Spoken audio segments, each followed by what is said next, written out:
үйде отырып та әйелдер ақша тауып жатыр. Мен неге таппасқа? Негізі өте жақсы оқығанмын. Президентский стипендия алдым. В данный момент бутик деген нәрсе керек емес. Бытовуханы салсаң, охват ұшады. Бытовуханы адамдар жақсы көреді. Қайырлы күн достар. Бүгін біздің бизнес нөлден подкаст каналымызда Анель деген бикеш отыр. Қош келдің, Анель. Рахмет шақырғаныңызға. Біздің Анель ханым қазіргі таңдағы тренд болып жатқан онлайн бизнестің ханшайымы деп айтсақ болады. Жолдасымен біргесің ғой, да? Иә. Жолдасымен бірге, өзің кішкентай бөпесімен бірге осы онлайн бизнесте көптеген табыстарға жетіп жүрген қыздарымыздың бірі. Мен осы тақырыпты іздену барысында көптеген кейіпкерлер іздедім. Именно осы онлайнда табысқа жетіп жүрген, сауда жасап жүрген, ақша тауып жүрген көптеген көп іздедім жалпы. Сөйтсем мен сізге көптен жаңағы подписаны екенмін, өзім қарап жүр екенмін. Бір кездер бірақ ұмытып қалғанмын сен Ақтаудан екеніңді, да. Содан қайтадан бастап сол историяң бәрін есіме түсіріп, мә Анель бар екен ғой деп өзіңе хабарластым. Қош келдің біздің студиямызға. Бүгінгі тақырыбымыз осы жалпы бизнес саласын қамтимыз ғой. Біздің каналымыздың бағыты, негізгі бағыты осы бизнеске қалай келдің, не түрткі болды, жалпы осы бизнеске шығып кетуіңе, сосын жасың нешеде дегеннен бастап өзің таныстырып өтсең, ары қарай жалғастырамыз. Бәріне сәлем, есімім Анель. Рахмет Гүлбану шақырып жатқаныңызға. Енді өзім таныстыратын болсам, есімім Анель. Алматы қаласынан келін болып түстім Ақтау қаласына. 4 жылдай уақыт болды, тұрмыстамын, балам бар. Жолдасым екеуміз бірге жасаймыз кәсіптің барлығын. Өзім Қазақ ұлттық университетін бітіргенмін бакалаврда. Мамандығым социальный педагог. Магистратура Екатеринбургта, Россияда оқып келгенмін. Жастар политикасы деген мамандықпен. Сол оқу бітіргеннен кейін карантиннің кезінде осы Маңғыстаудың Қызылтөбенің жігітіне тұрмысқа шықтым, ауылға, Алматыдан. Қорықпай қалай? Жолдасым екеуміз сол универ кезден бері достармыз, бірге официант болып жұмыс жасағанбыз солай. Солайынан осы жаққа тұрмысқа шықтым карантиннің кезінде. Бізде ешқандай той болған жоқ, үйде тек беташар той. Қызылтөбе ауылын енді маңғыстаулық тұрғындар білетін шығар, сол жаққа келін болып түстім. Жаңағыда бізде үлкен той болған жоқ, үйден беташар той болып, солайынан ата-енемен бірге тұрдық осы уақытқа дейін. Сол мен осы Маңғыстауға келгеннен кейін мен ойладым, мені бәрі сразу жұмысқа алады, мысалы менде 2 диплом бар, мен сияқты мамандар керек шығар осындай ауылға деп. Солайынан мен 40 шақты мектепке резюме тастадым. Ешқандай мектеп. Сол момент мен есімде қалды, Инстаграмда оқып тұрғанда. Мені ешқандай мектеп даже тегін стажировкаға шақырған жоқ. Мен күнде барам, дипломдарымды жинап, жаңағыдай. Негізі өте жақсы оқығанмын. Президентский стипендия алдым, Тайбуру, солай өте жақсы оқыдым. Сол сертификаттармен бірге барам мектептерге. Социальный педагог дегенде бөлейінші, ол психологтың айналасы ма? Социальный педагог деген қазіргі таңда бөлек штат бар мектепте. Әлеуметтік педагог, балалардың жағдайы, мысалға, әлеуметтік жағдайы қалай тұрып жатыр, үйіндегі жағдай қалай, үйіндегі атмосфера қалай, бала мен ата-ананың бір-бірімен қарым-қатынасы қалай, соның барлығына жауап береді. Қиын балалармен қалай жұмыс жасау керек, мысалға да, дарынды балалар бар, мысалы, простой мектепте, олармен қалай, оларды қайда жібереді деген сияқты. Яғни ол бөлек штат. Керек штат екен, бөлек штат. Осындай сала болатын. Солайынан мен көп мектепке осылай резюме тастадым. Негізі мен ең бірінші резюме тастаған кезде қаланың мектептерінен бастадым. Өзім Дарында оқығанмын, Қызылордада. Дарынға тастадым, Нишқа тастадым. Себебі менің білімімнің ауқымы сол жаққа келеді деп ойладым баста. Олар мені қабылдаған жоқ, ауылдың мектептері де қабылдаған жоқ. Қайырлысы, содан кейін мен ана атандым, солай үйде болдым, Жолдасым тоже үйде жұмыс жасайтын, банкте ол кезде бәрі карантин онлайн түрде, солайынан бала туылғаннан кейін уже қазіргі таңда әлеуметтік желілерден көріп отырасың ғой барлығын. Адамдардың барлығы тірлік етіп жатыр, да, үйде отырып та әйелдер ақша тауып жатыр. Мен неге таппасқа деген ой келді. Солай жүрген кезде уже адамдарды көрдім сауда жасап жатқан үйден. Мен до этого Трендиол атты сайтты білетінмін. Себебі менің жезделерім түрік кісілер, өзім сестрамның жолдастары. Ол кезде біз Трендиол сайтын бұрыннан білетінбіз универ кезімізден. Сосын жаңағыдай сол жерден заказ бердім көйлектерге. Скидка болып жатты, күздің кезінде көйлектерге скидка болып жатты, жастық көйлектерге. 2-3 мың теңгеден толтырып көйлек алам, 50 шақты көйлек. Ол келеді Ақтауға 1 ай дегенде. Сөйтіп соны үйден сатып бастадым. Енем шақырады, көрші көлем барлығын. Жұмысын алып кетеді, солай сатыла бастады. Сосын бір күні медпунктке барам, көйлектерімді арқалап, 40 көйлек. даже соның видеосы бар инстаграмда. 40 көйлегімен медпунктке барам, медпункттегілер айтқан ғой маған алдында, аламыз алып кел деп айтады ғой. Солай барам, қазір күшті продажа болады деп жолдасыма. Сөйтіп олар барлығын киіп көрді да, әйелдердің бәрі алған жоқ та. И маған өте қатты обидно болды. Иә. Андай, қалай айтсам, өзімді андай саудагер, өзімді андай түсіп кеткен адам сияқты сезіндім да енді. Иә. Болады қандай. Иә, адамдар ешқайсысы алмайды жаңағы. Өйтіп киіп тастады, былай бұрқырап жатыр, мен үтіктеп алып барғам киімдерін. Маған қатты обидно болды, сосын мен айттым, давай былай болмайды да. Мынау жабайы сауда ғой мынау деген. Былай болмайды, давай лучше инстаграм жүргізейік, не лайық, инстаграмнан онлайн сатайын. И солай тикток түсіріп бастадым. Ол кезде 500 оқырманым болатын инстаграмда, ал тикток новыйдан ашып солай түсірдік. Одан кейін осыдан 2,5 жыл бұрын ғой. тиктокта өзі көбісі сауда жасамайтын, даже инстаграмда көбісі солай продажа жасамайтын. И солайна жаймендеп түсіре бастадық, уже продажалар кетті да, басқа қалалардан уже не түсе бастады. Reels деген енді шығып жатқан кез болатын. Содан не керек, мен айттым, давай лучше бұл көйлектің барлығын қаланың адамдары көрсінші дедім да. Все-таки қала мен ауылда разница болады ғой. Негізінде мысалы ауылдың адамдары да ақшасы барлар қаладан барып көйлек алады, мысалы тойға. Лучше қалада сатайық. Сөйтіп біз Сарбазардан бутик іздейміз бір күнде. Кішкентай ғана өзі, өте кішкентай жер, примерно 10 квадрат метр шығар, сондай бутик жалға аламыз, айына 100 000 теңге. Сонымен бары 40 көйлек. Иә, бары сол айналдырған сол көйлектер. И соларды іліп қоямыз. Сосын сразу оның ішін толтыру керек болғасын, мен барахолкадан товар алдырттым. Тез келетін болғасын. И Қытайдан да, Түркиядан да заказ беріп қойдым. Асықпай келе берсін. И как раз сол 16 декабрь еді, ол уже жаңа жылға дайындалады әйелдер. Біздің көйлектеріміз өтіп кетеді ғой, күшті болып. 3 000 көйлектерін біз 20 000-нан солайынан саттық. Себебі олар скидкамен алған едік да. Кезінде. Иә, кезінде. И солай жақсы продажа болады. Сол кезде мен түсіндім, что ақша ол саудада бар. Себебі мен до этого банкте істегенмін. Банкте де жақсы айлық алатынмын. Универдің кезінде 300 000 айлық алатынбыз. Ал саудада уже біз бір аптада 250 000 теңге таптық. Да, мысалға. Мен түсіндім, уже саудада, яғни ақша бар. Да? И то бізде кішкентай ақ бутик, азақ товар, бірақ ақша түсті, значит ақша бар. И солайынан сөйтіп саудалар жүре бастады. Мен шығам, жолдасым шығады. Жолдасым шықса продажа болмайды, себебі әйел кісілер оған киінуге ұялады. Жолдасым да өте тұйық адам. Солай, сосын өзім шығам, балам 5 айлық. Сөйтіп жүрген кезде күндіз кетем, кешке келем. Сөйтіп жүргенде бөпемде ерте менде омауымнан шығып кетті. Қазір прям кінәлі сезінем баламның алдында. И солайынан балам ерте есейіп кетті негізінде. Үйде көп отырмадым. Содан не керек, уже январь болды, февраль болды, сауда жаймендеп тоқтай бастады. Себебі ол кездер мертвый сезон ғой енді. Халықта уже наурызда басталады. Өз сауданың да сезондары болады. И сосын ана жерде бутикте отырасың, мысалы продажа жоқ да. И ойланасың, менің ойымша, қазір енді әр қыз кәсіп бастап жатыр, біреу бастайды, біреу тастап кетеді ғой. Негізінде сауданы, кәсіпті жасайтын адамның ішкі мотивациясы мықты болу керек сияқты, өзіне сенімі да, мысалға. Мен сол кезде айтамын, жоқ, бұл маған тең емес да, мен мынандай ақша таппау керекпін, мен мынандай немен, біліміммен да, өз-өзіме деген сенімім күшті болған шығар. Бұлай болмау керек, я мен көп табу керекпін. И солай не керек?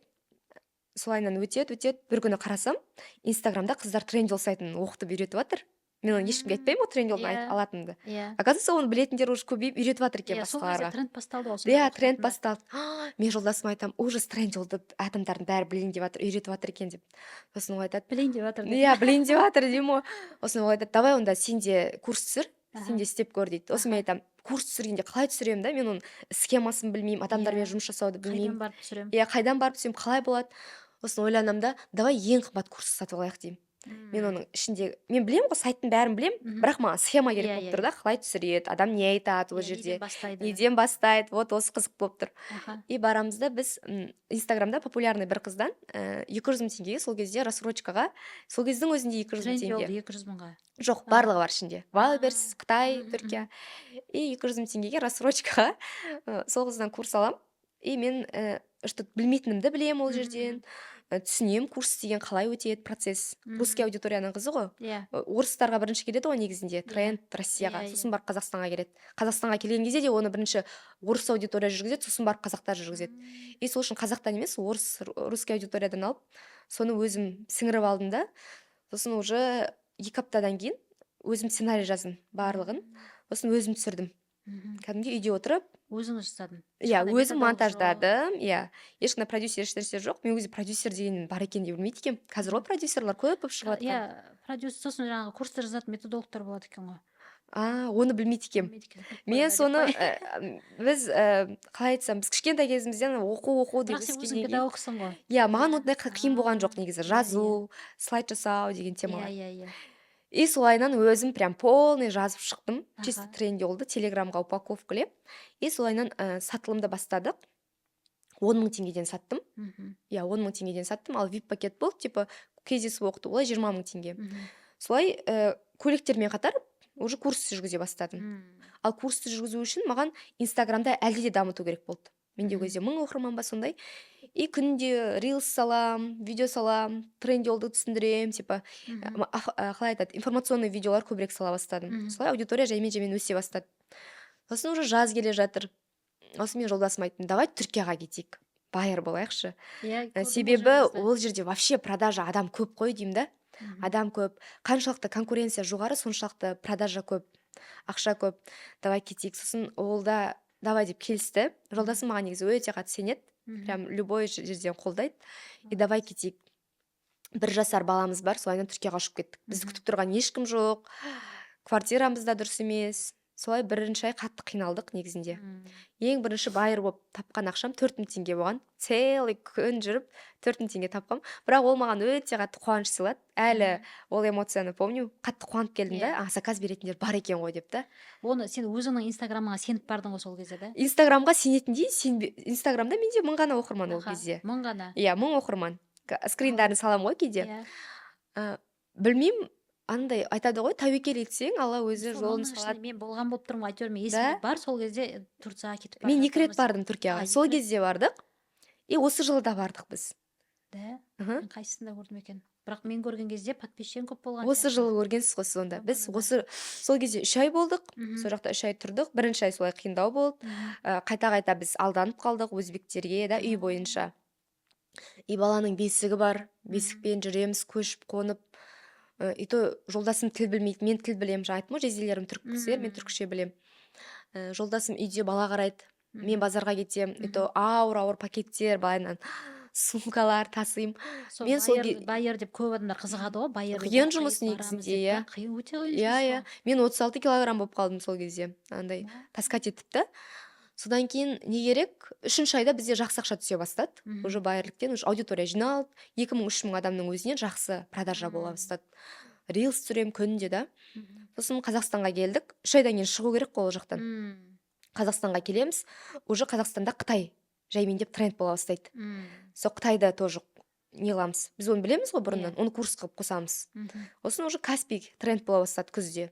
Енді Түркиядан көріп келдік қой, не өтеді, не өтпейді, не бар, не жоқ. Сосын Каспийге Түркиядан алдыртып салдық. Витаминдерді, Мирена спиральдарды. Ол кезде Каспий оңайырақ еді. Қазір Каспий қиын. Мысалы, көп товарға ограничение бар. Сосын витаминдерге витамин вообще қазір сатылғызбайды мысалға да. Ол кезде ашық болатын. Көбісі ашық, спокойно сатылатынсың. И солай біз Миренадан өте жақсы продажа жасадық. Мирена, бір ғана Миренаның өзінен.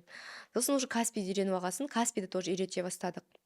Солай уақыт өтті. Біз тағы да одан кейінгі жылы қайттан жазда Түркияға бардық осы жылы.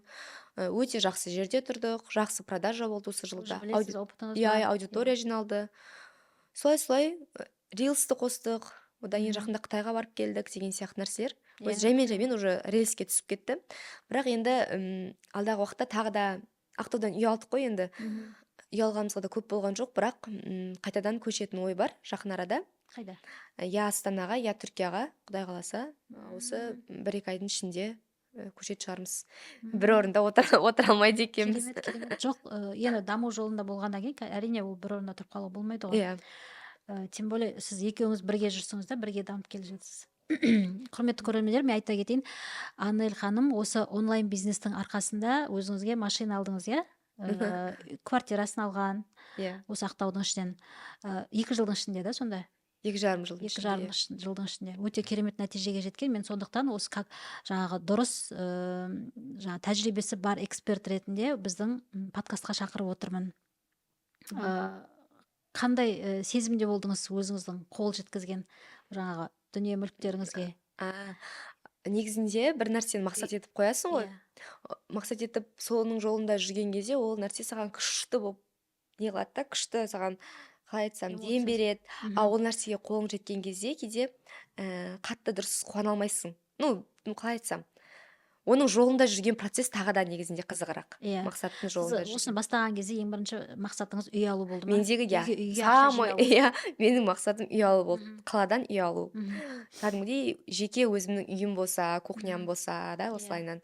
Ы, Өзімнің демалатын орным болса. Аха. Себебі мен үшін үй деген нәрсе қатты маңызды болды. Мгм. Өзіммен өзім. И шүкір қазір Аллаға алынды үй. Мгм. Сол ең бірінші мақсатың ғой негізінде. Қолың Иә. жетсе уже ары қарай Иә. ұша бересің дейді ғой. Мгм. Қазір енді одан да басқа пландар көп.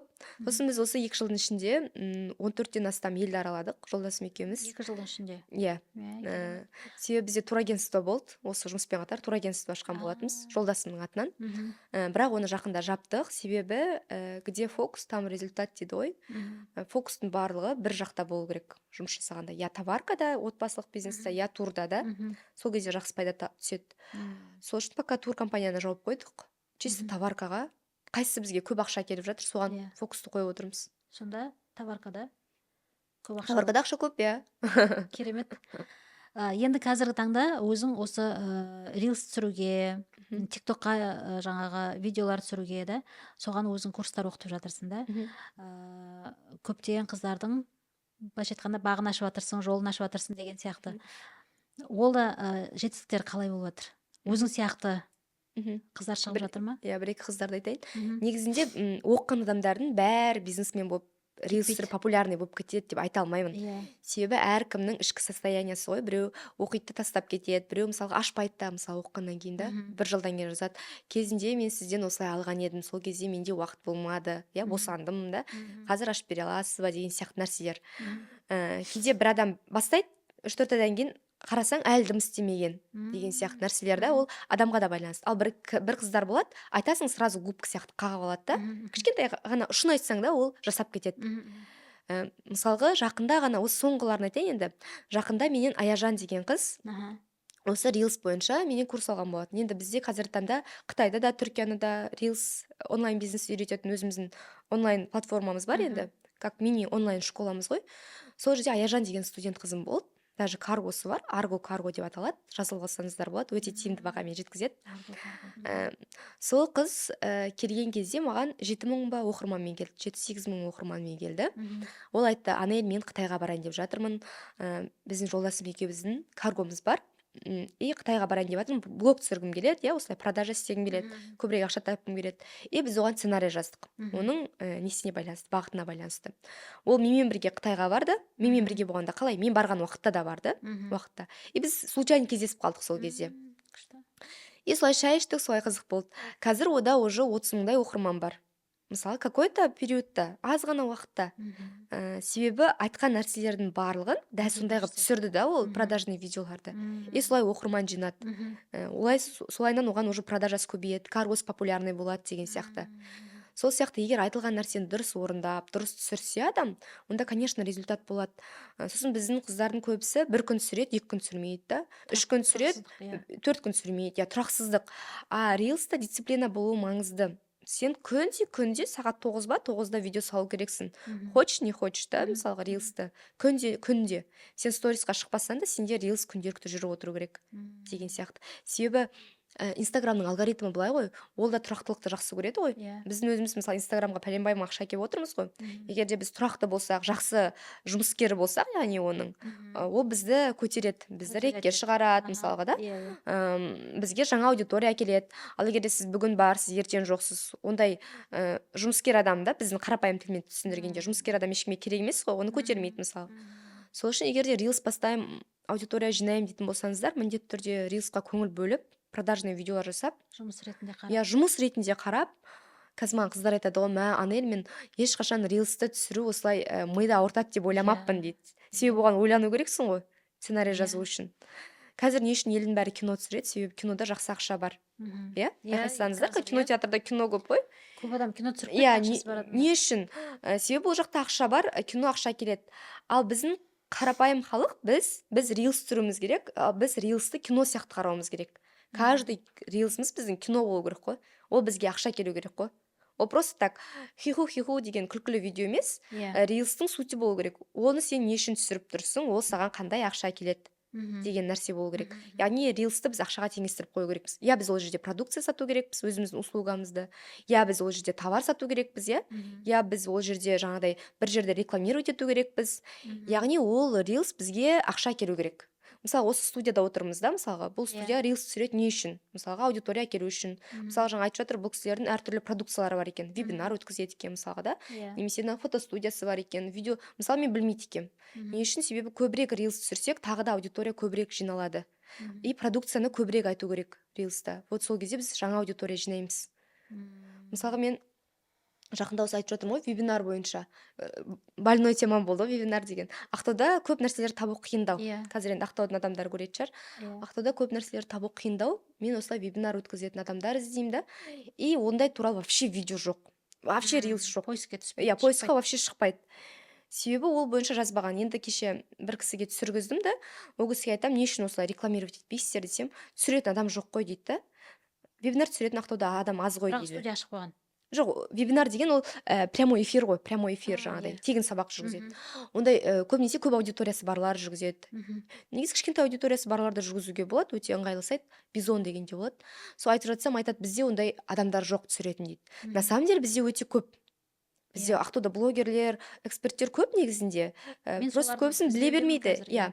Көбісін оларды, көп эксперттерді басқа қаладан деп ойлайды. На самом деле Ақтауда негізінде бар. Эксперттер де, видеограф, өте жақсы видеограф қыздар да бар мысалға. Олар да вебинар өткізгісі келеді да.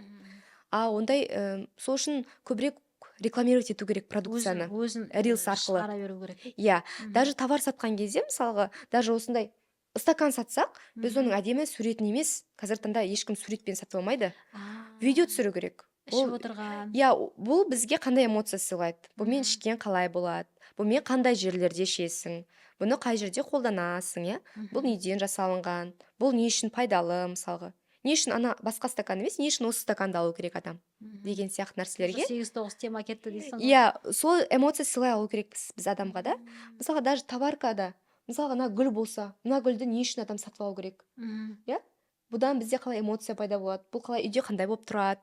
Яғни товардан, даже байқасаңыздар, Кока-колада, никогда Кока-коланы ал деген сияқты рекламировать етпейді. Кока-колада всегда праздник болып жатқан жерде болады рекламасы. Праздник болып жатқан жерде всегда Кока-кола ішіледі. Мысалға, біздің ойымызда уже солай қалып қойған. Праздник па, уже Кока-кола аламыз, сондай сияқты нәрсе. Себебі бұл эмоция сыйлайды.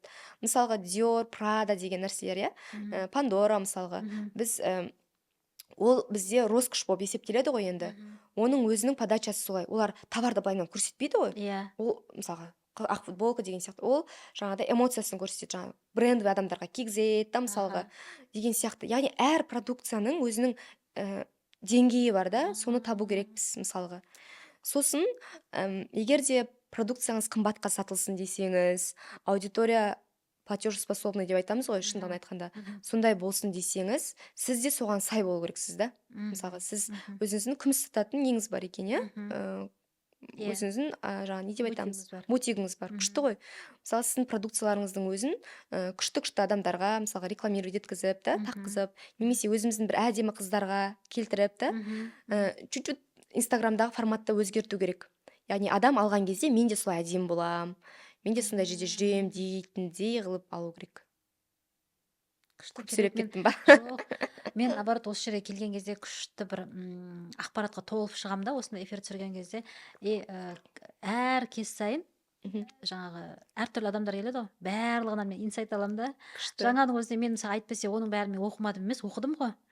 Мобилографиядан бастап, ең бастап 18 жылдан бері оқымаған курсымыз жоқ, бәрін оқыдық қой. Осының бәрін естіп келе жатырмыз ғой, бірақ ана әр заттың өзінің бір сәті болады дейді ғой. Мен құлағыма жетіп отырған сәті осы болып тұр да. Қазір мысалы жаңағы мына стаканды айтқан кезде уже мен түсініп жатырмын да. Хотя осының бәрін мысалы сіздің эфирдан да, ана басқа да Айкерстен да, көп қыздардан да көрем. Бірақ ол маған қалай досконально жетпей тұрған болып тұр ғой. Енді ғана түсініп қортылды. Енді ғана қортылды. енді уже мен ойлап жатырмын да, қазір мен ішке барып не түсірсем екен деп. Сценарий жазыңыз. Сценарий жазу керек, керемет. Иә. Бұл біздің эфиріміз арқылы кішкене не болды ау деймін да, тегін консультация болды ау деймін көптеген біздің товар сататын қыз келіншектерге да. Ал енді қазір біз айналамыз айтамыз ғой, барлығы қазір товар сатып кетті, ой менің товарым өте ма өтпей ма деген қорқыныш. Осы сұраққа Ол жауап берейін. қорқыныш деген мысалға менің өзімде де бар. Басқа бір зат алып сата қояйыншы десем, біріншіден қорқам, ойбай менің фокусым жоғалып кетеді деймін, өзі онсыз да шашырап отырған фокус деймін да. Екіншіден жаңағы сенің ұстап отқан ақшаң басқа затқа бөлініп кетеді, анаған жүру керек, мынаған жүру керек, өтпей қалса деген сияқты. Сол қорқыныштармен қалай жұмыс істейміз? Сіздер мысалға сіздер үнемі процесстесіз ғой, үнемі новый товарды іздеудесіз да. Сол анализді қалай жасайсыз? Өте ма, өтпей ма? Негізі айтады да, адам баласы туылған кезде Алла тағала оның несібесін бөліп қояды екен. Мысалға, оның ішетін суының көлемі, жұтатын ауасының көлемі, мысалға, жүретін жолының есебі, жейтін тамағы, өзінің ақшасы. Яғни әркімнің есебі бар да. Оны ешкім алып кете алмайды. Несібені ешкім бір-бірінен ала алмайды. Тіпті адам өлетін кезде, қайтыс болатын кезде сұралады екен жаңа періштелерден, ішетін тамағын жеп болды ма, ішетін суының каплясына дейін ішіп болды ма, жұтатын ауасын жұтып болды ма, жейтін тамағын жеп болды ма адам. Егер де жоқ болмаса, онда жаны алынбайды. Ал егер де толған болса, вот сол кезде алынады екен. Сол сияқты ол конкуренция көп дегенге қарамайды. Қайта конкуренция болған күшті ғой, конкуренция болса жақсы.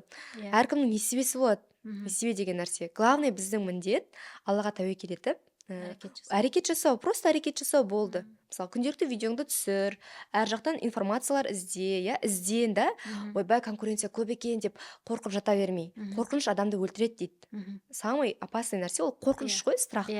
Қорқыныш ол ауру сияқты да, сен дым істей алмай қаласың, ойыңа дым да келмейді. Мүлде ол деп отырғанымыз, қорқыныш деп отырғанымыз, біз Аллаға тәуекел ете алмауымызда ғой, негізінде оның түбі да. Мысалы, біз Құдайға тәуекел ете алмай тұрмыз бастаған кезде іс әрекетті. Біз бірінші саудадан бұрын Аллаға тәуекел етіп үйрену керекпіз да, мысалға. Я Алла, мен осылай бастап жатырмын да, көріп тұрсың, мен оқыдым да, мен істеп жатырмын, күнде рилс түсіріп жатырмын, осының берекесін берші маған, осылайынан. И солайынан болады ол нәрсе. Қорқыныш деген нәрсе мүлде керек емес. Конкуренттерден ерекше болғың келсе, ойланып отырып алып, мен қалай ерекше бола аламын? Мен давай былай түсірейін да видеоны. Елдің бәрі жаңағыдай бутигінің қасында түсіріп жатса, жоқ, мен теңіздің ішіне барып түсірейін, теңіз жақта түсірейін. Немесе там риксті арендаға алып рикста түсірейін да. Яғни өзіңнің сосын саудада шығын шығаруға қорықпау керек. Көбісі каждый мелочь есептейді ғой. Олай болмайды. Шығын шықпай, кіріс кірмейді дейді ғой. Шығын шығу керек. Сен фотостудияң, видеоңа, жаңағыдай оқуыңа, сен ақшаңды аямау керексің. Ақша деген ол энергия ғой просто негізінде. Шын мәнінде ол энергия. Сен жаңағыдай қаншалықты шығарасың оны, соншалықты кіріс болады, егер де дұрыс ниетпен шығарсаң да, ниетің дұрыс болса.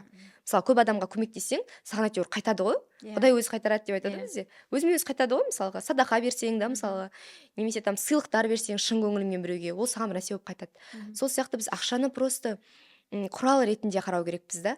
Басты мақсат ол ақша болмау керек. Каждый кәсіпте. Сізде мысалға популярность болуы мүмкін, мысалға. Құдайым, менің товарымды осы бүкіл әлем білсе екен да, мысалы Қазақстанда бәрі білсе екен. Ол жерде сізде ақша главный фокус болмау керек негізінде да. Ал егер де біз ақшаны екінші орынға қойып, мақсатымыз үшін әрекет етсек, ақша өзі түсе береді. Мысалға, сосын ақшаны жаңағыдай көбісі айтады, осылай көп ақшам болса, мен кредитімді жабам, да, кредит деп ойлайды. Жоқ, кредит, конечно, жабылады ол ай сайын да. Кредит деген нәрсе басты сенің мақсатың болмау керек. Кредит деген. Ол былай қарап тұрып, қарыз, кредиттен аса алмай қаласың. Сенде басқа пландар болу керек.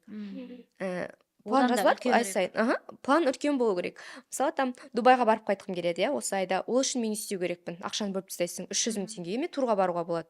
Мен осы мынаған мынандай сумма кетеді, мынаған мынандай сумма кетеді, а турға бару үшін маған қазір 150 000 теңгесін төлеп қойсам, баратын кезде 150 000 теңгесін төлеймін. Мен 150 000 теңгені типа 2 аптада таба аламын деген сияқты чуть-чуть миды біз алдау керекпіз ғой, бір сөзбен айтқанда. Барлығын біз оңай түрде жеткізсек миымызға, ол нәрсе жеңілірек болады. Біз даже ремонт жасадық қой, енді 0-ден бастап, кәдімгідей бір 8-9 миллион ақша кетті, Мысалы, қазір айтсам, 8-9 миллион ремонтқа керек десе, ойбай, қалай табам деп шошисың да сразу, мысалы, бір айдың ішінде. Біз бір айда жасап бітірдік. И шошисың. Сосын мен айтамын ғой ана кісіге, жоқ аға, мен олай қорқытпаңыз деймін да, олай сразу айтып. Сіз маған бөліп айтыңызшы сумманы деймін ғой. Иә. Мен сізге осы апта қанша беру керекпін, соны ғана айтыңыз да. Ол айтады, типа, осындай сумма, осындай 500 мың теңге. 500 мың, типа, күніне мынандай теңге. Таба аламын да, уже есептей аласың. Бөлшектеу. Иә, бөлшектеп тастау керек. Мақсатты да, ақшаны да біз бөлшектесек, бізге жеңілірек болады. Қабылдауға. Қорықпайды. Иә, себебі миды қорқытпауымыз керек. Себебі ми үлкен суммалардан қорқады. Ми негізінде бізде сақтандыру қызметін атқарады ғой. Мысалы, кітап оқып бастасаң да, спорт істесең де сразу ұйқың келіп кетеді. Иә, мысалы, новый нәрсені ми жақсы көрмейді. Ми еріншек, ми қорқақ біздің организмімізде. Сол үшін шамалы миға бәрін жеңіл түрде жеткізіп, давай кітап оқысаң, давай тек қана 1-2 бет оқимыз бүгін, да? Осыны оқып тастайын, сосын болды. Бүгін 1-2 бет оқы. Ертең 3-4 бет оқы. Солай жаймен процесс. Бойына үйретіп дейсің ғой. Иә, бойына үйретеді. Осы мысалы мынандай нәрселер. Көбісінде тұру проблемасы бойынша. Қазір мен осыны өзім қолданып жүрмін. Ерте тұру. Иә. Мысалға негізінде 5:30-да тұру, это вообще классно. Бірақ 5:30-да тұру маған қиын, иә? Иә. Мен не істеймін мысалға? Ол үшін мен істеу керекпін. Мысалы, мен қазір 7-де тұрсам, уже ендігіден бастап 6:50-де тұрам, бір апта бойы. Одан кейін 6:30-да тұрам, бір апта бойы. Солай жаймен келтіреміз, да? Иә. Сразу 5:30-да тұрып, мең-зең болып жүрмейсің, иә. Лучше жаймен солайынан жақсы болады. Иә. Ал енді бизнесте табыспен қатар жаңа өзің айттың, шығын да болады да, әртүрлі қолайсыз, келеңсіз жағдайлар да болады, факап деп айтамыз ғой. Сондай жағдайлар болды ма? Мысалға товар әкелдің, өтпей қалды, срок өтіп кетті деген сияқты, -1 теңге кетіп қалдық деп қазір көп адамдар афишировать етіп айтып жатады ғой, осындай мен ямадан шықтым деген сияқты историяң бар ма өзіңнің осы товарный бизнесте жүргенде? Аллаға шүкір, ондай болмапты, болмай ақ қойсын. Мондай бір миллиондаған суммаға кірген емеспін. Себебі мен ондай слишком миллионға товар беріп тастайды, немесе миллионға кредит алып тастайтындай емеспін. Чуть-чуть есеппен жүрем. Жолдасым да бар. Менде не болды? Менде товардан болған жоқ. Товар өтпейді емес, ол өтеді товар, егер рекламировать етсе. Кейбір товарлар 2 айда өтеді, мысалы. 5-ақ штук болса да 2 айда өтеді. Это тоже нормально. Это нормально. Қабылдай алу керек біз, да? Кейбір товарлар тұрады мысалға, бірақ оның өтеді. Рекламировать етсең өтеді қайта. Менде жақында мындай жағдай болды. Қытайдан қайтатын кезде менде осындай жағдай болды. Минус болғанда қалай? Көп ақша кеткен кез менде осы болды. Қытайдан қайтқан кезде біз Ганчжоудан Үрімжіге, Үрімжіден Астанаға, Астанада 2 күн болып визаға тапсырып, біз Европаға, сосын Ақтауға қайту керек болғанбыз. Отель барлығының ақшасын төлеп қойғанбыз. Сонымен біз Ганчжоудан Үрімжіге келе жатқан жолда, самолеттің ішінде бір әйел ауырады, короче. Жүрегі қысылады. Сонымен олар паника ұстайды барлығы. Оларда сондай екен. Сразу самолетті тоқтатып тастады. Қай жердегі қалаға келдік төбеден, сол жерге тоқтатты самолетті. И сол жерде 5 сағат бойы тұрды. Ана әйел өз-өзіне келгенше. И біз жүгіріп жүрміз. Бізде себебі екі ортада 5 сағат бар. 5 сағаттан кейін біз Үрімжіге ұшып кету керек болғанбыз, Ганчжоудан келген бойдан. И не керек, біз Үрімжіге 5,5 сағат кешігіп келеміз. Уже келсек, біздің самолетіміз ұшып кетіпті Үрімжіге. Иә, Үрімжіден Астанаға ұшып кеткен самолетіміз. Яғни біздің билетіміз күйіп кетті. Ганчжоудан, Үрімжіден Астанаға, Астанадан уже 2 отеліміз, уже Астанадан бәрі күйіп кетті. Тек қана 3 мың теңге қайтарылды, болды, күйіп кетті. Сонда жаңағы енді ол авиалинияның несі ғой? Енді ол Қытай авиалиниясы ғой. Біз оларға арыз жаздық, бірақ әлі күнге ақша қайтқан жоқ. Енді не керек? Үрімжіде отырмыз. Түн ішінде оларда Қытайда ұшақтар ұшпайды екен. Тек қана таңертең ғана ұшады екен. Иә, и біз түнде қонып отырмыз. Уже ана кісілер соңғы самолет ұшып кеткен, Флайерстан. Сосын не істейміз? Капсулный отелімізге қондық та, ертесі күнге билет алдық. Неге? Бишкекке. Солай арзан болды. Солай Бишкекке бардық, Бишкектен Алматыға бардық, Алматыдан Ақтауға келдік. Сонымен бізде бас аяғы 700-800 мың теңге кетті. Артық кетті. Енді қайырлысы солай ақшамен сыналған жақсы шығар, денсаулық баламенен гөрі. Солай қабылдадық. Сол менде ең қатты кеткен шығын сол болды. Одан кейін Түркияда үй проблемасы бойынша біз $1300 алданып қалдық. Сол болды. Бірінші барғанымда, иә. Сондай ситуациялық жағдайларға байланысты болмаса, атак товармен минусқа кетіп, немесе кредитпен минусқа кетіп, Аллаға шүкір болмапты ондай жағдайлар. Ондай ситуациялар болмаған. Жақсы, болмай қойсын. Иә, әумин. Бірақ болып жатса оның бәрін енді сынақ жаңа бір опыт определенный Иә, не ол деп опыт, қабылдайсың ғой. Ал сіздерде қазір товарларыңызды үйде сақтайсыз ба сонда? Сіздерде былай кәдімгі оффлайн магазин жоқ қой? жоқ, бізде оффлайн магазин жоқ. Иә. Ауылда сарай бар, Аха. склад. Сол жерде. Сол жақта тұрады товарларымыз. Аха. Киімдер болса өзіммен бірге алып кетемін қазір қалаға. Аха. Қазір пижама сатып жатырмыз. Иә. Егер де қызықтырса жазыңыздар. Аха. Бірақ уже бұл подкаст шыққанша, кажется, уже бітіп Таусылатын кетуі де шығар. мүмкін. Иә, себебі көп количество емес. Жоқ, мысалы мен айтайын деп отырғаным, қазір көп қыздар үйден сатады да, содан кейін барып жаңағы бутик ашуға тырысады. Осыған тоқталайыншы. Сіздерде Негізінде, уже 2 жылдан бері онлайн жасап келе жатырсыз, әлі бірақ бірде бір бутик жоқ. иә, осыған тоқталайыншы. Иә. Бутик деген нәрсе керек емес. Мен өзім де бутикте істедім ғой, бутик Иә. болды ғой менде де. Данный момент бутик керек емес. Егер де сіз ол сферада бұрыннан бері жүрген адам болсаңыз, это нормально, бұрыннан бері қалыптасса. Ал данный момент бутик деген нәрсе керек емес. Ол себебі шығын. Сен ол жерде продавецке бересің, сен ол жерде тұрасың, да, мысалы. Сен ол жерде арендаға төлейсің, иә, Иә. деген сияқты Светің нәрсе. бар, иә. Свет, суың бар. Ол нәрсе данный момент керек емес. Қазір деген инстаграмның заманы ғой, рилс арқылы, да, тикток арқылы сатуға Иә. болады. Маркетплейстер бар тіпті, мысалы Каспий магазин, иә. Wildberriesті мен өзім құптамаймын қатты. Ол Алматыда, Астанада тұрса жасауға болады, Ақтауда тұрып жасау қиын. Біз өзіміз жасадық, себебі қалай айтсам, тоже минусный суммалар болды, үлкен емес, бірақ бәрібір маған ұнамады.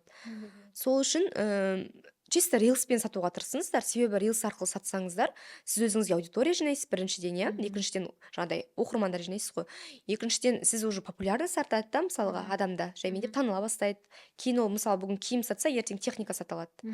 Бүгін күміс сырға сатса, ертең там ыдыс аяқтар сатылады. Себебі оның лицосы бар ғой, все-таки. Жеке бренд қалыптасады жаймен деп, да, күнделікті рилс түсіру арқылы. Одан кейін аренда су деген төлемейсің. Өзің жаңағыдай, өзің шыққың келген кезде шығасың, біреу не қылмайсың, жаңағыдай күнделікті азаннан кешке дейін тұрмайсың бір орында қақиып деген сияқты нәрселер, да. Сол үшін жас қыздар көріп отырса, менің ойымша қазіргі таңда сіздерге ондай артық шығын қажет емес, бутик деп. Сіздерге данный момент Инстаграм, тикток сол керек. Соған кәдімгі Иә. тұрақты машықтану Иә, мысалы бутикқа бір күнде мысалға 150-200 адам келді дейік, иә, максимум, да, сізді көріп кеткені бар, кіргені бар, иә. Мысалы Инстаграмда бір видеоңыздың өзі бір күнде мысалы 10 мың жинауы мүмкін, да, егер дұрыс видео болса. Ол 100 мың жинауы мүмкін, егер ол дұрыс схемамен түсірілген болса. Даже кейде 30 мың жинаған, кейде 10 мың жинаса да видео, аз просмотр жинаса да, оның алу коэффициенті жоғары болады. Себебі видеоның сутіне байланысты. Яғни видеоның мағынасына байланысты. Мысалы, көбінесе кейбіреулер күлкілі видеолар түсіреді, иә. Күлкілі видеолар, конечно, охватты көтереді, бірақ ол продажа келмейді. Иә, сол ғой. Иә, жаңағыдай күлкілі нелер түсіріп жатады, ол ондай қатты продажа келмейді. Продажа келеді қандай видеолар? Көбінесе информационный видеолар, товарды дұрыс көрсете алған, товарға прогрев жасалынған видеолар әкеледі. Жаңағыдай күлкілі видеолар көбінесе охват әкеледі, подписчик әкеледі деген сияқты, да. Солай. Күшті, керемет. Енді қазір нешінші поток курс оқытып жатырсыңыз? Даже білмеймін. Осы жыл бойынша айтайын ба? Жалпы. Ой, санамаппын. Себебі біз 2 айда бір өткіземіз ғой. 2 айда бір. 10-ның үстіне шығып кетті ме сонда? 10-нан көп, 10-нан өте көп десе. Себебі бізде қазіргі таңда платформада өтеміз ғой енді. Ол жерде уже студенттер саны 3000-нан асқан. Платформада тіркеліп тұрған студенттер. А до этого біз Телеграмда өттік. Бір потокта қанша болады сонда? Бір потокта 70-80 адам оқиды. Бізде көбінесе VIP пакет алынады. Бәрін қосқанда, VIP пакет, Қытай, Түркия бәрін қосқанда, да. VIP пакетті көп алады, себебі оның ішінде Қытай бар, Түркия бар, Reels пакеті бар.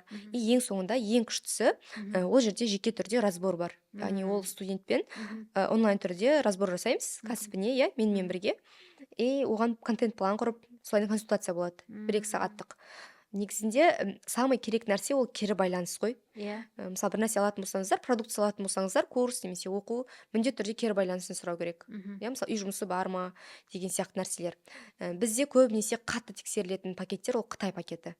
Себебі ол жерде сайтқа тіркеледі ғой адамдар. Карго тіркейді, мысалы. А Reels пакеті более жеңіл пакет қой негізінде, адамның волясына байланысты. Біз Қытайда қатты қараймыз, себебі оның каргосы дұрыс болу керек, да, мысалға, оның тіркелгені дұрыс болу керек, товар жоғалмау керек, да, деген сияқты нәрселер. И то ол жерде бізде 7-8 сайт бар. біз Пиндодоны үйретеміз, ең оңай сайт. Одан кейін Taobao 1688, Alipay, иә, WeChat деген сияқты нәрселердің барлығын толықтай үйретіп шығамыз. Сол үшін сол жаққа қатты фокус қоямыз негізінде. Сосын Түркия тоже негізінде жақсы, егер жұмыс істей алған адамға. Түркиядан сол тек қана Трендиолға ма? Жоқ. Ол тек қана бір ғана модуль Трендиол деген. Ол жақта сайттар көп қой. Хепси Burada деген сайт бар, аяқ киімдер сайты бар. Мысалға качественный аяқ киімдер. Солардың барлығына тіркеп бересіз. Иә, тіркейміз. Тіркеп, зат товар алуды үйретесіз. Иә. Мысалға качественный аяқ киімдер оларда Трендиолда сатылмайды. Өздерінің арнайы сайттары болады мысалға. Сол Трендиол бізде Қазақстанда қалай хит болып кетті? Әйтпесе ол себебі ол жерде баға арзан болды ғой кезінде. Қазір ғой баға көтеріліп кеткені. Себебі қазір Түркияда алдында билікте сайлау болды, ақшалар түсіп кетті. Қазір Түркияда негізінде шамалы жағдай қиындау. Негізінде, иә. Себебі көп нәрсе қымбаттаған. Бұрынғыдай арзан емес қазір, иә. Ал ол кезде Түркияның товарлары, мысалға мына жақта қымбатқа сатылатын товарлар. Түскен моменттері ғой да. Иә. Қазір мына жақта бізде қымбат сатылып жатқан товарларды адамдар көрді да, ол жақта арзан екендігін. И солайынан хит болып кетті да ол. И тіркелу оңай болды. Сосын жақсы бір карго шықты ғой, Инэкспорт деген сол кезде. Ол прямо жеткізіп отырды товарларды. Жақсы жұмыс жасады. И солайынан жақсы көтеріліп кеткен сияқты. Өздері де шок болған шығар. Даже Трендиолға не үшін ол көтерілді? Ол карантиннің өзі кезінде көтерілген сайт қой негізінде.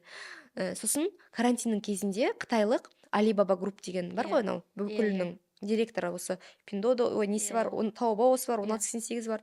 Соның директоры бар үлкен Alibaba Group деген. Джек Ма деген кісіні танитын шығарсыз, арық кісі Қытай. Сол кісінің компаниясы, яғни Трендиолға вложение салған ғой, инвестор болып ақша салған. И ақша салғаннан кейін ол компания сразу өсті. Яғни ол жерде рекламасы бар, әлемдік деңгейдегі товарларды қосылуы бар. И солайынан Трендиол сразу карантиннің кезінде өсіп кетті. Мысалға бізде карантиннің кезінде ең көп кірілген сайт күнделік KZ деп шықты ғой, білесіздер ма? Күнделік KZ. Мектептегі барлығы кіреді, мамалар да кіреді, ата-аналар да кіреді. Түркияда сол кезде Трендиол сайты болған. Себебі үйде отырып адамдардың бәрі жатып заказ берген ғой. И солайынан хит болып кетті. Қарай береді ғой ішіне. Басқа қызық жоқ. Салыстырып сосын мамалар. Бәріміз де кірдік, соны бәріміз де қарадық сол кезде. Енді Анель қараш, қазіргі таңда сенің жаңағы функцияң қайсысына көбірек бөлінеді? То есть фокусың қазіргі іс-әрекетің осы товаркада ма, или жаңа курс оқытуда көп айналысасың ба? Қайсы фокус, қайсында дейсіз ғой? Негізінде екеуін бірге алып жүреміз. Мысалға товар сатсам, менен сразу курс сұрайды. Мен де солай сатқым келеді, сіз сияқты. Өйткені мен неге сұрап отырмын? Өйткені көп адамдар өздері жаңағы практика жасамайды, товар сатпайды, бірақ курс оқытады. Ондай көп эксперттер бар екен. Енді біз бәріне не істей алмаймыз, әркімнің несібесі әр жағынан келіп жатыр ғой, бірақ негізінде практика адамнан алған тағы да жақсырақ. Сатып жүрген, барып көрген деген сияқты. Себебі онымен айтатын әңгіме бөлек болады. Курс, мен беретін мағлұматты мысалға курстағы басқа да беруі мүмкін да. Бірақ ол жердегі нәрсе не? Ол жердегі нәрсе кері байланыста. Кері байланыста одан алатын инсайттарыңда. Мысалы бізде сабақ басталған кезде бірінші теория деген сабақ болады. Теорияда мен ол жерде өзім түсіндірем, өзімнің информациямен бөлсем. Яғни сразу практиканы бастап кетпейміз. Теорияда шамалы адамға түсіндіресің, что не оқып жатсың да, не үшін керек бұл нәрсе саған деген сияқты. Қазіргі таңда кері байланыс көбірек. Кері байланыс, созвондар, сондай нәрселер көбірек болса, ол кезде адам жұмыс жасау процесі де тезірек болады да. Жұмыс істеуге желаниясы да, мысалға. Ол адаммен бетпе-бет кездеседі, мысалға да, процесін көреді. Ал егерде тек қана беріп қойсақ, өзің оқып ал десең, ол адам вообще оқымайды, мысалға да. Сол үшін кері байланыспен болған тағы да күштірек алатын болсаңыздар, егерде бір нәрсе сразу кері байланыс бар ма, үй жұмысы бар ма деген сияқты нәрселер, созвон бар ма деген сияқты нәрселерді сұрап алу керек. Ал қазіргі таңда тек қана рилспен, сосын тек қана жаңағы тиктокпен товар сатасыңыз да, басқа маркетплейстарға кірмей жатырсыз да? Осы бойынша біз осы жылдың басында Каспиді тоқтатып қойған болатынбыз. Толықтай?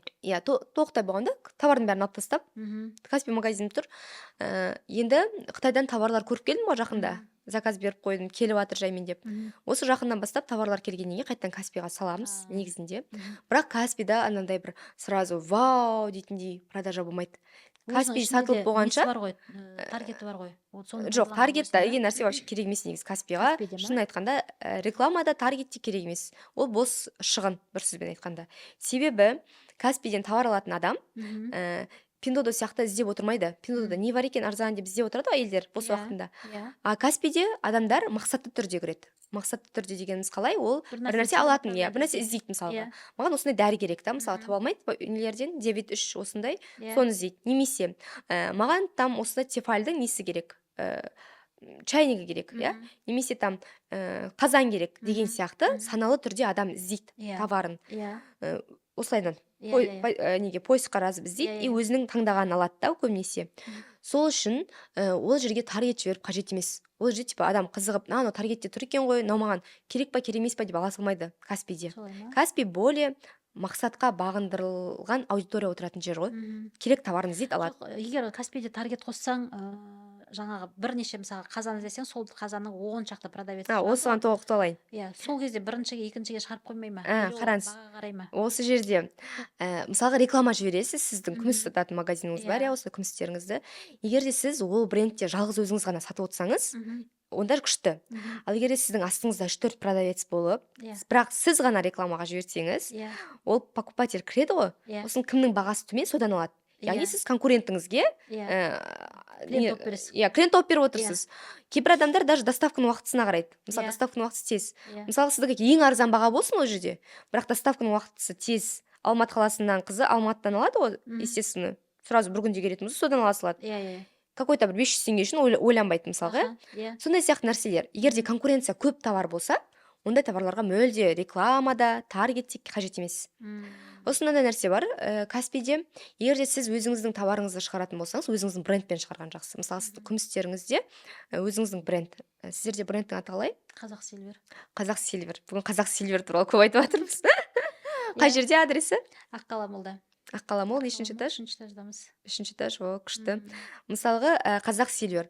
Қазақ Сильвер деп сіз кәдімгідей патент деп алу керексіз да ол названияны. Или сіздерде бар ма уже? Бар, иә, вообще күшті.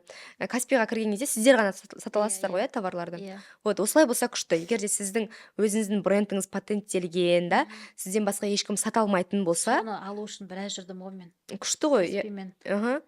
Бірақ миллионды таппай жатырмыз Каспиден деймін. Сіз салдыңыз ба барлық продукцияңыз? Қанша товар тұр? Ой, дәл қазір бір 20 шақты, 26 мекен карточка тұр. Өте аз, мысалға. Иә, аз. Жаңағы продаждан шешіп қойғандарым бар, алып тастағандарым бір 30 шақты бар тұр. Данный момент жоқ товарларды алып тастаймыз ғой енді.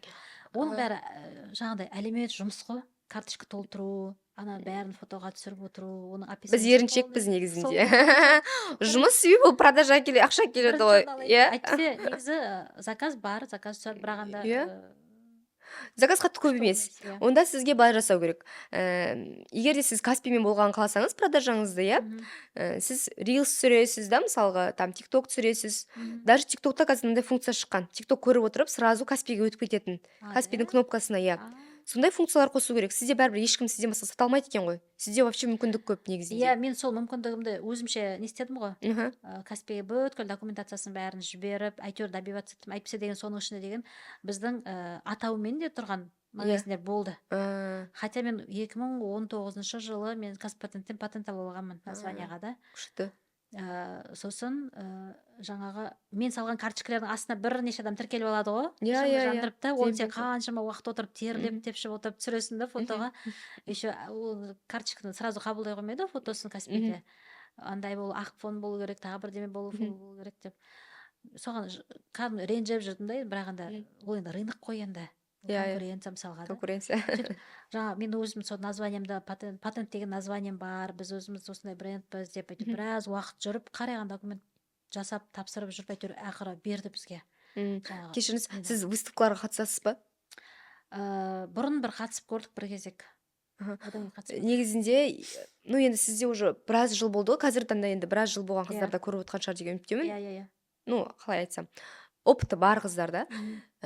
Негізінде товарды үлкен аудиторияға шығу үшін көбірек сіз главный рөлде лицо болу керексіз. Өзіңіздің брендіңізді, яғни инстаграмыңызды тоже, да, мысалға, сіз өзіңіз көбірек шығу керексіз. Мысалға, выставкаларға барып, ютубқа сұхбат беріп, телевизорға шығып, да, жаңағыдай осындай қазақы нәрселер тағатын әртістермен кездесіп, да, сіз больше лицо болу керексіз да. Егер сіздің лицоңыз соған қаншалықты, жайлап келе жатырмыз. иә, сіз қаншалықты лицо бола бастайсыз, Мгм. уже сізде продажа солай жоғарылайды. Негізінде товар алушылар да қазіргі таңда былай жасайды ғой, товарды емес, товарды сатып отқан адамнан алады да. Иә, иә. Ол адам ұнаса алады, мысалы, ол Иә, адам иә. бір нәрсесі, мысалы, даже оқу сатып жатқан адамдар көп, не үшін менен алады? Мгм. Себебі, может, менің жолым мен оның жолы ұқсас шығар. Мгм. Может, менің бір характерім ұнайтын шығар ол Иә. адамға. Может, менің дисциплинам ұнайтын шығар. Мгм. Яғни бірінші адамды алады да. Мгм. Сол үшін сізге больше өзіңізге выставкаларға қатысып, больше өзіңізді көрсету керек. Мгм. Сол кезде тағы да. Личный бренд осы жерде керек дейсіз ғой. Иә. Мгм. Личный бренд дегеніміз сол да. Иә. Әйтпесе личный брендті дамыту керек деп қазір көп жерде Иә. инфобизнестің бәрін екінің бірінің айтатын сөзі ғой қазір. Бірақ соны көп адам ойлайды да, личный бренд ойбай ертең мен блогер болып кетем екен. Блогер болсам сосын жаңа бүткіл жүрген жерімді, ішкен тамағымды, отырған жерім бәрін салып жүру керек екен деп ойлайды да. Мгм. Бірақ ол олай емес қой. Ол Осы осы жердің сөзіңізді бөлейін. Иә. Мен инстаграм байқасаңыздар, мен көп жеке өмір ондай сала бермеймін. Баламды көп салмаймын, мысалға. Иә. Үйде анда-санда бір салам. И сосын кейде, бірақ бытовуханы салсаң, Мгм. кешірім өтінемін, бытовуханы салсаң, охват ұшады. Бытовуханы адамдар жақсы көреді. Иә. Негізінде бытовухамен бірге араластыру керек. Мгм. Күнделікті жеген тамағың бәрін емес, Анда-санда экспертный, жеген. иә, экспертный, ол тамақта емес, мәселе, қалай айтсам, сен оны жеткізуіңде да. Мгм. Көбісі дұрыс жеткізе алмайды ғой. Иә. Жеп жатырмын деп айтады. Dұрыс емес та, мысалға. Сен бизнес кездесуге келдің, тамақ туралы айтпай ақ қой, сен кездесуің туралы айт да, мысалға. Яғни сондай сияқты жеткізу дұрыс болу керек негізінде. А егерде кейде біз мама екендігімізді де кейде көрсету керекпіз. Мысалы, сіз де мамасыз ғой, мысалы, бір кісінің жолдасысыз да, ол процесті де жаймен көрсету керек, әдемі түрде. Яғни бізді адамдар жан жағымыздан тану керек. Сіздің 5-6 маскамыз бар ғой біздің. Иә. Маска деп айтамыз ғой енді, өмір әлеуметтік қоғамдағы рөлімізді. Иә, рөлдеріміз бар. Рөлдеріміз, иә, маскаларымыз, мама ретіндегі Иә. маскамыз бар да, мысалы, әйел ретіндегі. И біз сол маскаларымыздың бәрін негізінде көрсете алу керекпіз инстаграмда. Мгм. Тезірек біз бренд болып қалыптасу үшін Аха. қазіргі таңда. Иә. Тезірек қалыптасу үшін. Мгм. Себебі адамдарда более сенімділік ұялайды. Как будто сіз туысыңыз сияқты біліп отырады да. Иә, Сіз мысалы жоқ мен сізді өтсеңіз. солай білем да, уже мен Қытайға барып келгеніңді, сол жерде қалай аралап жүргеніңді, не сатқаныңды бәрін білемін. Сол кездерде мен қарап отырдым да, оның алдында да мен қарап жүрдім. Иә, как танысыңыз сияқты, Иә. туысқаныңыз сияқты Иә. болып кетеді. Шықпай қалса іздейсіз, мысалы, ойбай қайда кетті екен да, бәрі дұрыс па екен деген сияқты. Вот сондай сияқты сізді де адамдар солай іздеу керек. Да, мысалға. Сосын мысалы күміс сататын десе, сразу сіз бірінші еске түсу керексіз. Аха. Себебі блогта да күнделікті Аха. күнде күмістер көріну керек. Бүгін менің лугым, мысалға, лук көрсеткенде қалай, киіміңізді көрсетесіз, бүгін менде өзімнің брендімнен осындай сырғаларымды тағып жатырмын да, бүгін ауа райы осындай екен, осы брендімді тағып шықтым, қалай болып тұр қыздар да. Аудиториямен всегда кері байланыс болу керек. Қалай болып тұр, жарасып тұр ма, нан тағайын ба, иә? Яғни охват көтеріледі, адамдар жазады сізге, нан тағыңыз да. Оның бәрі қараған жұмыс та, соның бәрі. Иә, мысалға, мынандай сырға келіп, мынандай кольцо келіп тұр, қай қолыма тағайын да даже. Қайсысын, мына қолға, мына қолды даже білмей тұрмын да, мысалға, қалай ойлайсыздар. И солай кері байланыс болса аудиториямен, яғни сөйлесіп отырған сияқтысыз ғой, ол кезде күшті. Аудиториямен жақын болу деген нәрсе өте күшті нәрсе. Керемет. Ха. Оның бәрін үйрену үшін не істеуіміз керек? Курсқа келу керек дейсің ғой? Жоқ, жаймен сіз уже түсіріп жүрген шығарсыз да? Түсіріп жүрміз, бірақ соны тұрақтылық жоқ бізде де. Манағы айтқан сияқты. Онда тұрақтылық жоқ болса жазу керек, қолға блокнот алып, дисциплина. Мен өзім негізінде айттым ғой, дарында оқығанмын да, 6 классымнан бастап мен мектеп интернатта жатып оқығанмын. Иә. И ол жақта дисциплина деген нәрсе өте қатты. Біз кәдімгідей типа 5:30-да 6:30-да тұрып тест жаттаймыз НП-ның кезінде 7-ге дейін. 7-те бір жуынамыз да завтракке барамыз, одан кейін қайтадан сабақ түске дейін. Ішке барып бір демаласында қайтадан сабақ. Яғни барлығы солайынан дисциплинамен жүретінбіз да. 10-ға дейін үлгеру керек дейсіз. Иә, бәрін үлгеру керексің. И маған қатты ол нәрсе қиын емес. А бірақ дисциплинаға адам өз-өзін үйретуге болады. Жаңағыдай нәрселермен. Жаңағыдай 10 минут ерте тұр да, қазір уақытыңнан 20 минут ерте тұр.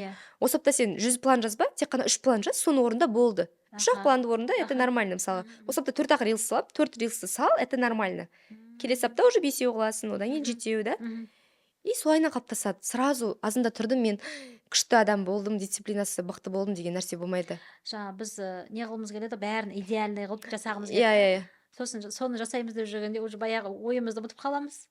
Сосын оның үстіне келесі күннің проблемалары қосылады, келесі күннің шаруалары қосылады. Сөйтіп жүрген кезде ана алдыңғы күнді ойлап жүрген зат. Мен өзімде де бірнеше рет попытка болған сондай.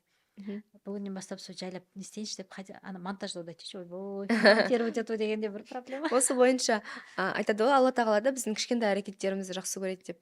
кішкентай әрекеттерден үлкен нәтиже құралады да негізінде. Кішкентай әрекеттер, ол кішкентай ғана әрекеттер жасап үйрену керекпіз да. Себебі бұл дисциплинаға үйретеді кішкентай әрекеттер.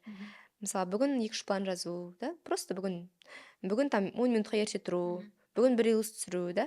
Яғни кішкентай әрекеттерден құралады. Мысалға сразу там джип алу емес, ақшаң болып тұрса да. Жоқ, бізде сондай қағида жолдасым екеумізде. Бізде мысалы осыған не простой машинамыз болды, иә, мысалға Hyundai Elantra деген.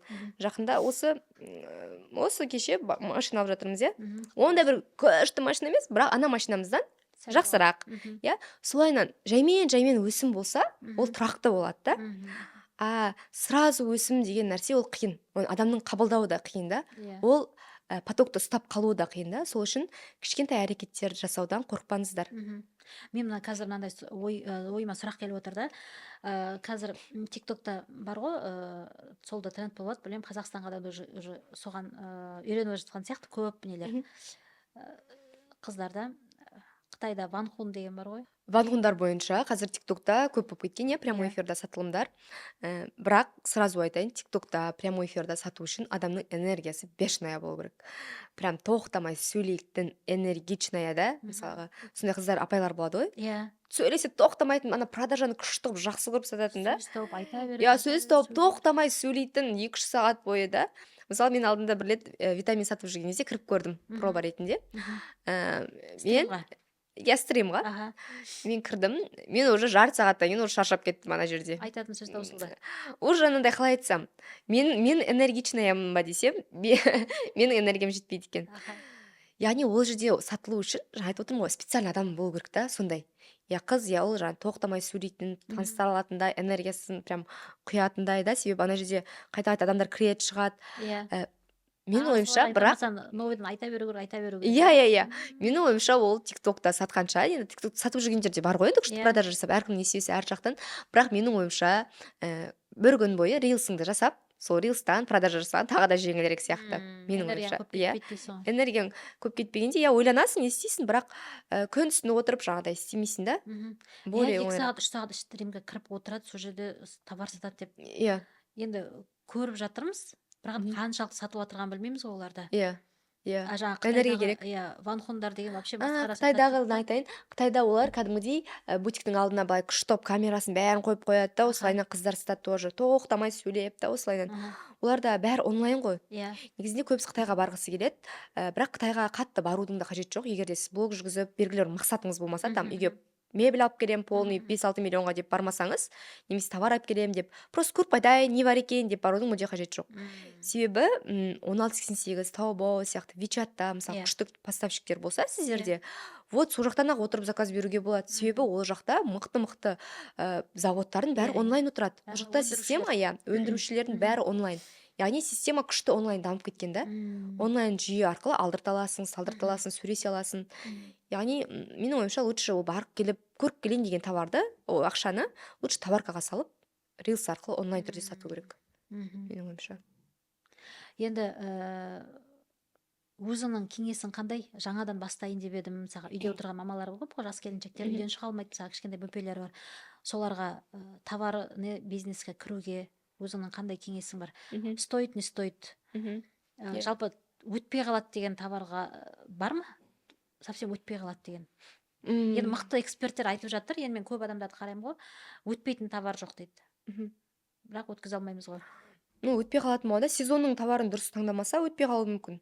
Мысалға, жазда қыстың затын сатып та, керек емес нәрселер. Мысалы, жаз келе жатыр, қолзын көйлектер сатып деген сияқты да.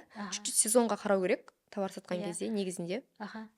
Сезонмен анализ жасап та. Сол анализ қалай жасайсыз деп сұрайын деп отыр едім. Мысалы, уже сезон көрінеді. Скоро не келе жатыр, 7 май келе жатыр. Уже күн жылына 7 май келе жатыр. Типа 7 майға арналған подаркалар алуға болады. Ер адамдарға арналған. Да, мысал ретінде.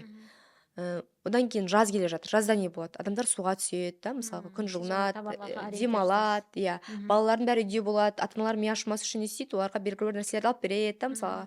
Деген сияқты сезонды чуть-чуть ойға қоссақ болады. Сосын бір жақсы нәрсе, алдыңғы жылы не сатылған, да, мысалы, соларға да анализ жасауға болады. Алдыңғы жылы осы айда не жақсы сатылған, мысалға, маркетплейста. Каспидің өзінің аналитикалық сайты бар, Каспи бот деп аталады. Мен телеграм каналымда ссылкасы бар, егер қаласаңыздар инстаграмға кіріп жазсаңыздар телеграм деп, мен сіздерге ссылкасын жіберейін, сол жерден алсаңыздар бәсе болады. мен Каспийден қалай анализ жасайды екен деп ойлап жүретін едім Негізі ол сайт сатылады десең, бірақ сіздің көрермендеріңізге тегін түрде берейін. Сол жақтан инстаграмға кіріп, мына жерге инстаграмды қойсаңыздар болады, сол жерге директке жазып жіберіңіздер, телеграм канал, ютуб деп, сол кезде мен сіздерге ссылкасын жіберейін, сол жерден қарасаңыздар болады Каспидің аналитикасын. Одан кейін не нәрселер? Қазіргі таңда негізінде техникалар ғой жақсы өтіп жатқан. Техникалар, ең сезон талғамайтын ол техникалар, балалардың киімдері, развивающий ойыншықтар, ыдыс-аяқтар бар, бірақ ол ыдыс-аяқтар опасныйлау. Мен өзім кеңес бермеймін. Негізінде жақсы сатылады, бірақ ода көп не бар, риск бар ыдыс-аяқтарда. Одан кейін тағы да қандай? Узкий нишаның товарлары тоже жақсы сатылады. Узкий ниша деп отқанымыз не? Ол белгілі бір мақсатта қолданылатын товарлар. Мысалға, именно арықтататын киімдер, мысалға да, специально іздейтін нәрселер. Жаңа мен вебинар деп іздеген сияқты нәрсе да. Арықтататын киімдер, немесе белгілі бір стильдегі киім, тек қана мысалы корейский, там карточкалар деген сияқты белгілі бір узкий ниша болады, белгілі бір бағыттағы ғана ниша. Сондай нәрселер тоже жақсы негізінде. Содан бастауға да болады. Аудиториясы да аз емес па сосын? Аудитория аз болған күннің өзінде оның продажасы жоғары. Себебі адам специально сол нәрсені іздеп алады да, мысалға. И ол жерде сатылым үстіне қалатын маржа более жоғары болады. Мысалға, жаңа арықтататын киімдер деп жатырмыз ғой, ішті тартып тұратын, узкий нишаға жатады ғой, былай қарап тұрсаң. Екінің бірі іздей бермейді ғой. Мысалға, узкий нишаға жатады, бірақ оның үстіне қалатын маржа кәдімгідей жоғары. 8 мың, 10 мың теңгеге дейін қалады. Себебі Қытайдағы бағасы 2 мың теңге болса, бізде мысалға 15 мыңға дейін сатылады. Рекламасына байланысты да. Сол үшін узкий нишамен де бастап көруге болады. Күшті. Құрметті көрермендер, бүгін біз осы эфирімізді қазіргі таңда тренд болып жатқан, жалпы біздің жаһандану заманымыз ғой, осы ғаламат, бүткіл әлем бағытталып бара жатқан онлайн бизнестің қыр-сырын ашуға тырыстық. Анализдің көмегімен жақсы ақпарат, сұхбат болды деп ойлаймын. Енді баяғы 3 мың теңгенің көйлектермен бастап, жаңағы үйде басталған бизнес қой енді. Қазір енді өздеріне пәтер алатындай, өздеріне машина алады, бір емес екінші машинасын ауыстырып жатырсыздар да. Сондай деңгейге жеткен бұл және 2,5 жылдың ішінде де өте керемет, өте жақсы нәтиже деп ойлаймын мен үшін. Өйткені жаңағы 2 жылда машина алуға, 2 жылда үй алуға, мысалға қызметте жүрсең, немесе басқа да бір салаларда жүрсең, мысалға онлайн емес салаларда да бұндай нәтижеге жеткізу, қол жеткізу қиындау сияқты. Рахмет. Сөзіңізді бөлейін. Ең мендегі қазіргі таңда жетістік ол аудиторияның жиналуы. Шынымды айтсам, мен үшін да. Себебі ертең мысалға үйді сатамын да, үй кетеді мысалға да, негізінде. Машина сатасың да, мысалы жақында Түркияға көшіп кетуіміз мүмкін да, аудитория менде қалады да. Иә, сенімен бірге. Аудитория бар да, мысалға уайымдайтын адамдар бар қазір, мысалға да, жазатын адамдар бар, қолдайтын адамдар бар. Ол нәрсе самый мен үшін бағалы нәрсе да, аудитория мысалға. Жоғалту алмау. Аудиторияның болуы өте күшті нәрсе. Себебі аудиторияң болса, сен любой жерде уже жүре аласың да, оңайырақ мысалға. Сол үшін сіздерге де айтамын, басты мақсат ол ақша не болмасын, аудитория жинайын, пайдалы болайын деген сияқты қылып бастасаңыздар, жеңіл түрде жүріп кетеді. Блог дамыту керек. Блог дамыту керек. Өте күшті блог дамыту. Блог дамыту үшін мысалға еш нәрсе сатпағанның өзінде де белгілі бір тамақ пісіру ма, блогты любой темада бастауға болады. Мысалға, мына жерде түсіріп отырған жігіт бізде 18 жаста, мысалға ретінде. Ол қазірден бастап осы видео саласында блог дамытса болады. Мысалға, может, блогы бар шығар, кеңестер айтып, бүгін андай қызық болды да, бүгін осындай болды, бүгін осындай эфир болды, мен не түйдім, мен светтерді былай қойдым да, мысалға, оказывается, на светті дұрыс қоймаппын да, былай қою керек еді. Деген сияқты әркім өзінің саласы бойынша блог дамытса, ол кезде ол күшті. Мысалға, біреу даже жаңа ненің эксперті дейміз. Біреу медицинаның, біреу нутрициолог деп айтамыз ғой. Біреулер жаңағы тамақты каждый деталін қарап оқитын мамашалар болады мысалға. Солар сол бойынша блог жүргізсе болады да мысалға. Біреу баласымен логопед болып үйде сөйлесіп жатыр. Сол бойынша жүргізсе болады. Блогта шектеу жоқ, күшті керемет әңгіме болды деп ойлаймын. Яғни құрметті көрермендер, өткенде бізге Шумахер апамыз келді. Ол кісі өзінің ол кісі 55-56 жастағы кісі. сол өзінің жаңағы сферасы бойынша Ой. күшті өзінің блогын жүргізіп жүр да, и Мгм. өзінің осы аудиториясының арасында Шумахер деген өзінің аты бар да, керемет. Мен өзім ол кісімен танысқан кезде кәдімгідей қызықтым ол кісіге. М. Ерінбейді, осындай видеолар жасайды, неше түрлі жаңағы арасында вайндарын да қосып Мгм. қояды. Ол өзінің жаңағы блогын тұрақты дамытып келе жатқан кісі да, и өзінің жаңағы бренді дамығанда. Мгм. Сол үшін айтайын деп отырғаным, құрметті жастар, даже үлкен жастағы қыз келіншектер, апайлар болса да, ерінбей заманнан қалып қоймаудың мақсаты ғой енді бәріміздің де. Мгм. Жаңағы өзіңіздің блогыңызды дамытуды қазірден бастап қолға алыңыздар дегім келеді. Иә. Анельге бүгін үлкен рахмет айтамын. Сізге де рахмет Иә, шақыртуыңызға.